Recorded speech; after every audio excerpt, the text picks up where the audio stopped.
Which one can you do without now? My arm, I guess he goes. We're gonna do your arm.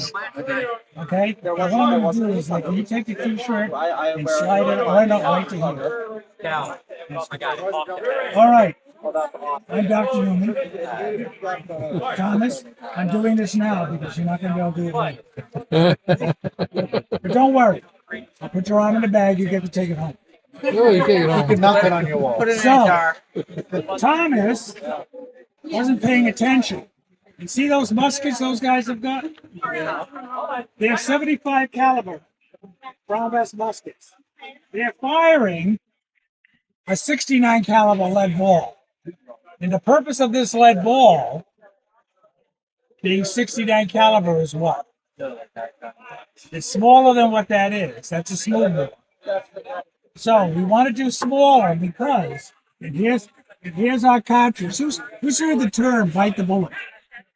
Okay? It's not putting a bullet in the mouth to bite down during surgery. It's this cartridge. So they're going to take and bite the end off. They're going to put a little bit of powder in the pan, and then they take and pour the rest of the powder down the barrel. Now these guys are going to see it throw away. No, back then, because the ball is built in here, we'd ram the whole thing down.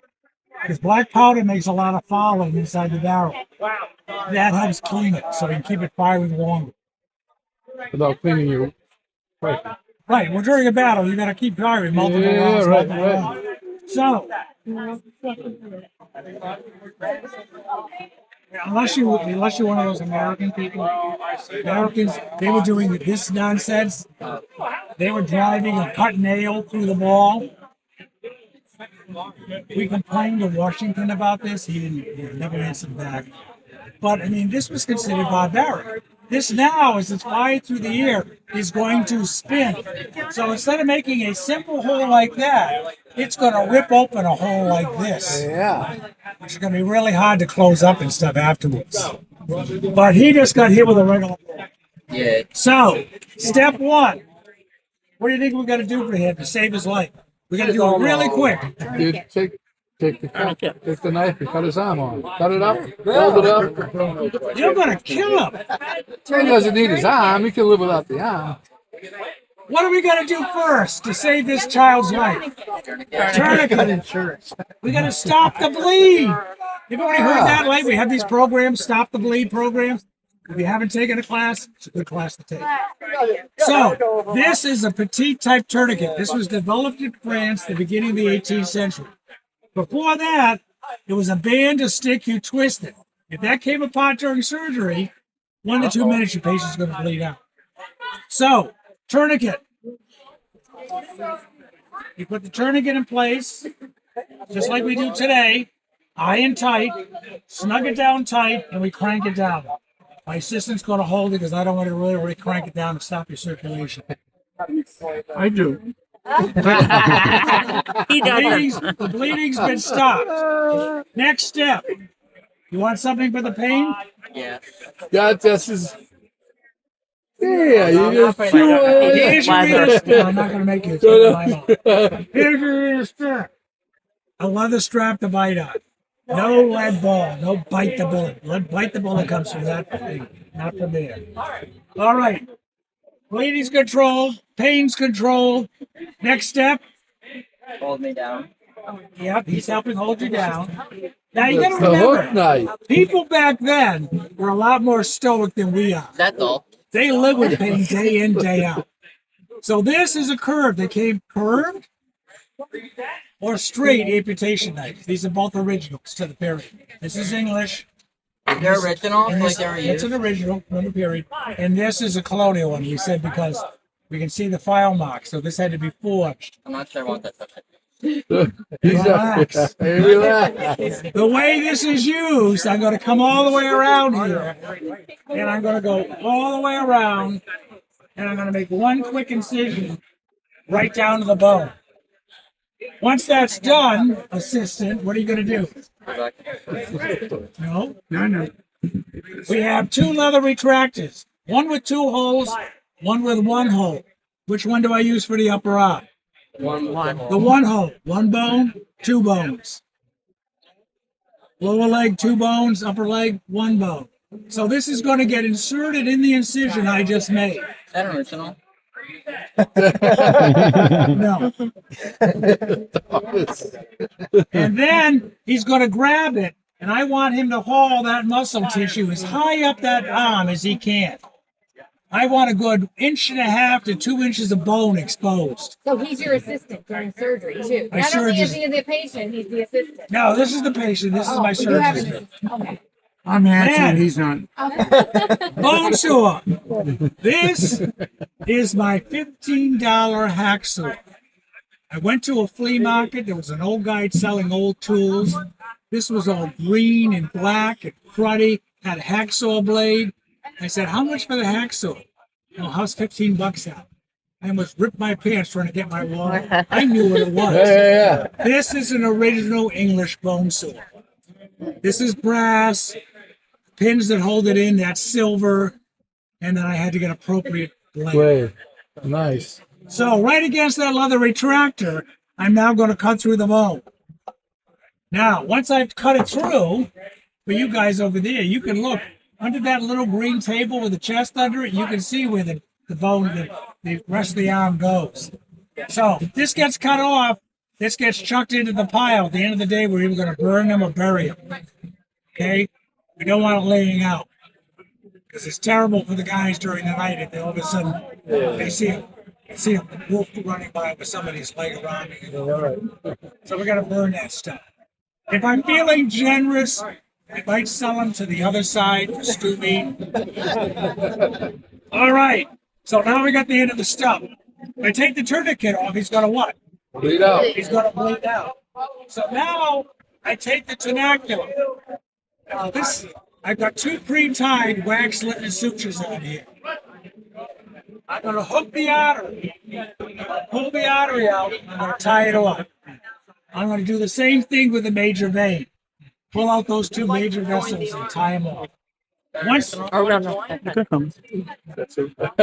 Can you see what? now, once those are under control, over here Thank you. in the brazier of red hot coals, I have a what? I have a quarter iron. And I'm going to cauterize the end of that stuff. Cherry red hot. Then he loosens the tourniquet a bit. It's still bleeding. Tighten it. Grab another one. Repeat. Keep repeating the process until it's no more bleeding. No way. Give me a chance to They're praying for you. Hey, you thought you were going to get a shot of whiskey. Oh, I'm sorry, they're praying for you. That's what you got. No No alcohol. alcohol. I No know. alcohol thinks the blood. We don't want more bleeding. Right. So once I've got that bleeding under control, Do they have a tourniquet though? what? Do they have a tourniquet though? That's what's on That's you right what's now. on you. Yeah, but like Put your arm blood. out straight. But He when cauterized it. I mean, like for the blood, right? So alcohol thins the blood, but if you're using a tourniquet, You still don't get alcohol. How old are you? You're not getting alcohol. You're old enough to die, that's all. kind of like Arthur is 18 to serve, but you can't drink yet. Yeah, there you go. Just like I'm going back to Vietnam. You're old enough to go to war, but you can't drink. All right, we got this under control right now. Yep. Got the bleeding stopped. It's looking good. Now we got to take care of it. We got to dress it. So I take a heavy, thick pad, and I'm going to absolutely saturate this with good old-fashioned household flour. And that's what's going on the end of that stuff. And then I'm going to take dressings and I go back and forth around that to keep this in place. And once that's all in place, we got these nice woolen caps. Who's the parent of this child? I am. Here's your chance to take a picture. Yeah. Let's see.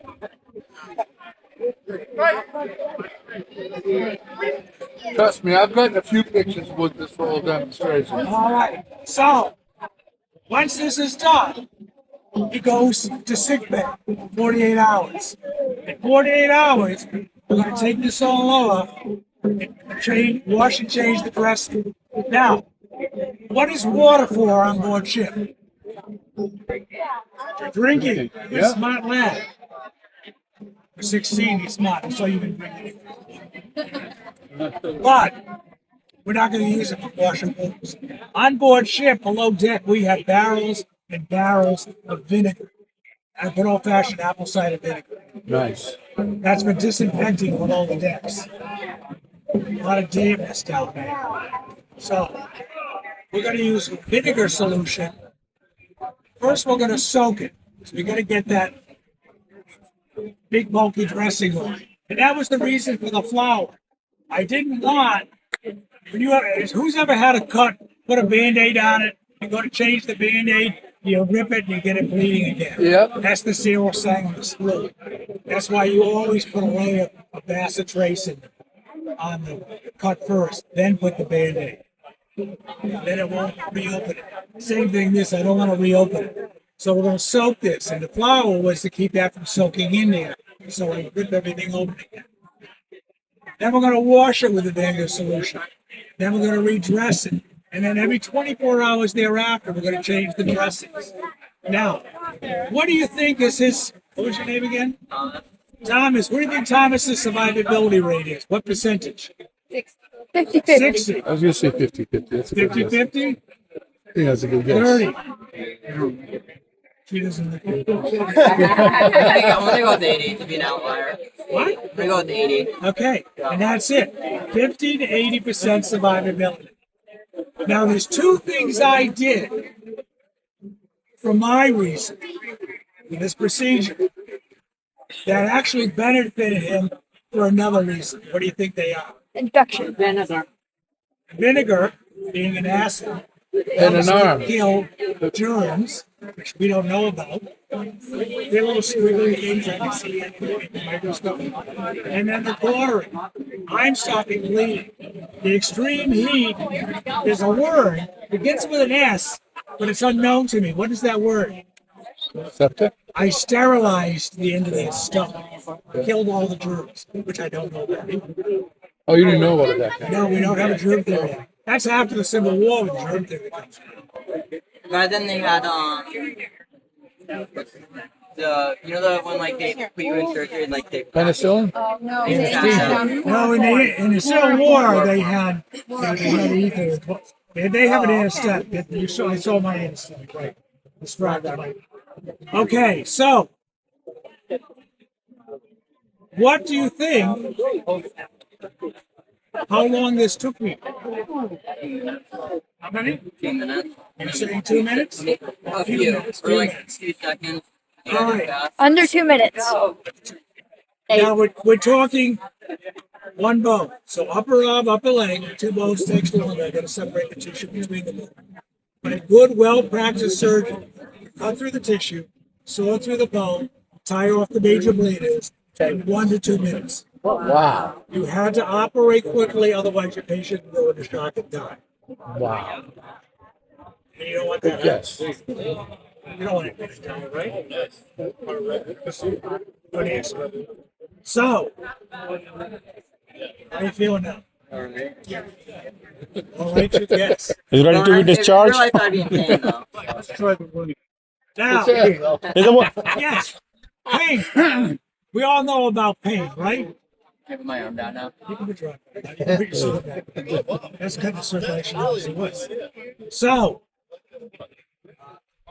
back then, they tolerated pain much better than we do. Absolutely. You get the slightest pain now, oh my gosh. Go get the Motrin.